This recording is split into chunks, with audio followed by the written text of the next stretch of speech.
Sekarang akan saya sampaikan untuk orang tua. Bagaimana sih orang tuanya yang punya anak di pondok pesantren? Saya sampaikan yang gampang-gampang saja nih, tidak usah yang repot-repot. Ya kalau suruh baca Yasin 7 kali itu kan berarti kan bukan gampang. Nah, ini saya sampaikan yang gampang saja. Itu orang tuanya. Oh iya, sebentar. Tadi ada yang kelewat untuk santri itu. Saya sampaikan, saya anjurkan, saya himbau untuk para santri ada puasanya, yaitu puasa sunnah. Ada puasa sunnah. Akan saya sampaikan 3 yang saya sodorkan, tapi ambil 1 saja. Silakan. Ambil 1 saja. Jangan 3-3-nya atau 2, jangan 1 saja. Kan saya sampaikan tentang mengenai puasa sunnah. Jadi diusahakan bisa mengamalkan puasa sunnah, tapi saya sampaikan 3, tapi ambil 1 saja. 1, yaitu puasa Senin Kamis, itu puasanya sunnah, puasa sunnahnya Nabi Muhammad. Itu umatnya sunnah. Ada lagi puasa, istilahnya puasa Nabi Daud. Ya, disebutnya itu Kasaumu Daud. Itu yang puasa selang sehari puasa, sehari tidak, sehari puasa. Nah, ada lagi nih yang lebih ringan lagi. Itu puasanya Nabi Adam. Itu dalam 1 bulan Hijriah itu 3 hari. 13, 14, 15. Itu tepat untuk penuntut ilmu. Nah, itulah diantaranya puasa Senin Kamis, atau puasa Kasaumu Daud, atau puasa Nabi Adam yang 3 hari, 13, 14, 15 Hijriah. Itu bisa memudahkan untuk belajar. Dan Nabi Adam itu tadinya bagus, dari surga diturunkan itu jelek. Nah, dia protes, akhirnya malaikat Jibril suruh puasa. Nah, dia untuk tidak seperti kita Ramadan penuh sebulan, tidak, itu cuma 3 hari. Makanya dikatakan semua para ulama mengatakan bahwa para nabi semua ada puasanya. Ya caranya beda-beda. Dan ada juga puasanya Nabi yang untuk umat Nabi Muhammad makruh, itu apa? Puasanya Nabi Isa. Itu yang setiap hari terus menerus. Itu tidak usah. Makanya yang saya sodorkan ini 3 saja untuk para santri, ambil saja. Ya kebetulan yang mendengarkan orang tuanya, ya orang tuanya sampaikan ini.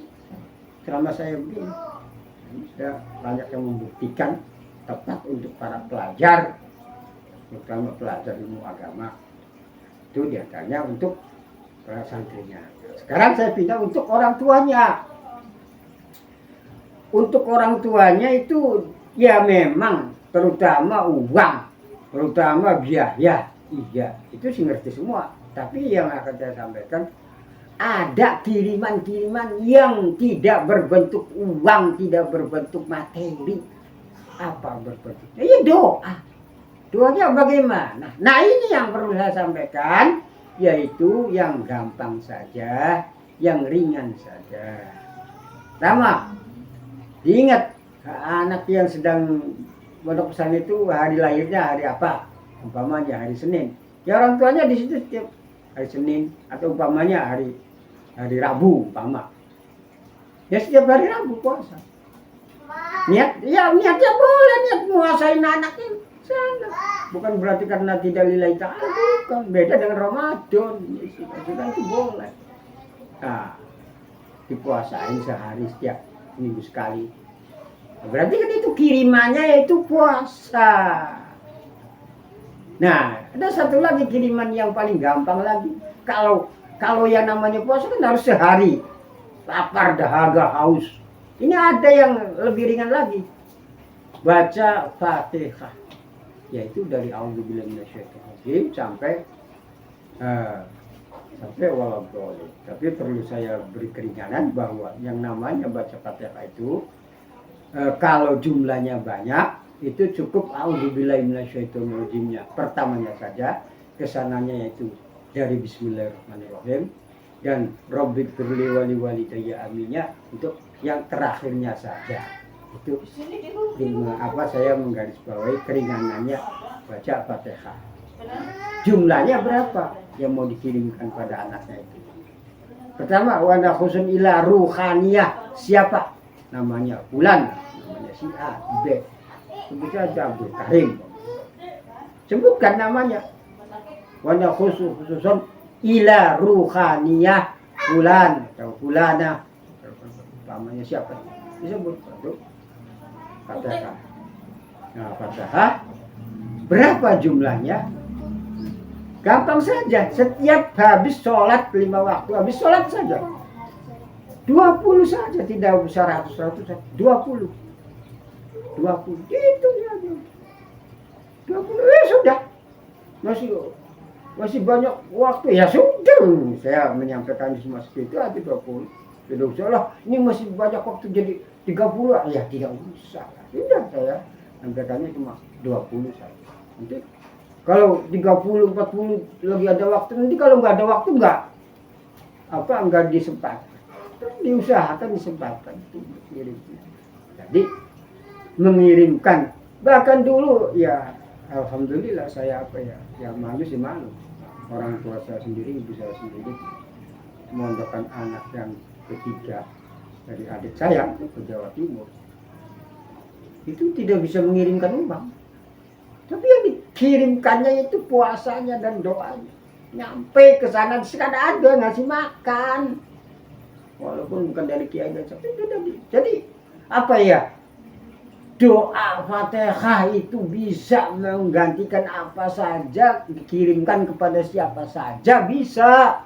Bukan anak sama orang tua atau orang tua anak saja ini. Itu orang lain juga bisa. Si A lagi sakit rumah sakit ya. Nah, rohaniya si A. Itu bisa, disanyanya bisa meringankan rasa kesakitannya. Bukan menyembuhkan, bukan, tapi meringankan rasa kesakitan. Jadi yakinlah dengan adanya kiriman Fatihah itu bisa nyampe, kiriman puasa juga bisa nyampe dari orang tua pada anaknya, bahkan untuk anaknya di sana. Sekali lagi saya ingatkan, ada yang tertinggal sholat duha, mendoakan orang tuanya yang di rumah supaya dilancarkan rezekinya, jadi lancar kiriman uangnya, kirimannya lancar. Itulah diantaranya untuk ceramah yang berjudulnya itu santri itu. Ini sebenarnya para kiai yang harus menyampaikan begini, tapi para kiai tahu sibuk sendiri aja. Gitu. Makanya lihat anaknya kiai-kiai pada pandai-pandai, pinter-pinter. Ya dia mau puasa, orang tuanya berpuasa, doanya itu. Tidak tinggal diam. Jadi jangan yang penting cukup uangnya. Nah, tadi saya sampaikan yang pertama yaitu harus berunding, harus bermusyawarah, harus mau sama mau. Semuanya itu anak dan orang tua, karena kalau orang tuanya saja yang mau, ya anaknya tidak betah, tidak tahan lama. Anaknya saja yang mau, orang tuanya biayainya tidak tidak, ya pokoknya tidak tahan lama. Jadi dua-duanya lah tuh kalau pengen. Jadi sebenarnya ini semuanya seluruh umat Islam, seluruh orang Islam itu sebenarnya ya harus mesantrenkan anaknya. Karena kalau orang lulusan dari pondok pesantren bisa sampai khatam Al-Qur'annya sampai lebih dari 3 tahun, itu minimal. Ini walaupun di sananya pulang ke kampungnya tidak jadi ustaz, tidak jadi kiai, tidak jadi lebih, tidak jadi imam, minimal bisa tahan, bisa menjaga dirinya dan anak istrinya bisa terjaga. Bagaimana yang di ayat Quran yaitu ya ayyuhalladzina amanu qu anfusakum wa ahlikum. Nah itu bisa membuktikan dengan cara itu. Untuk pesantren minimal itu bisa terjaga. Jadi tidak semua anak santri jadi lebih, jadi kiai, jadi ustaz, tidak. sebagian dia masih banyak yang tidak jadi kiai, tidak jadi ustadz, tidak jadi kelebih, tapi ya minimal bisa menjaga diri dan bisa menjaga anak istrinya dari api neraka. Sekian saja, wal afu minkum, wassalamu alaikum warahmatullahi wabarakatuh.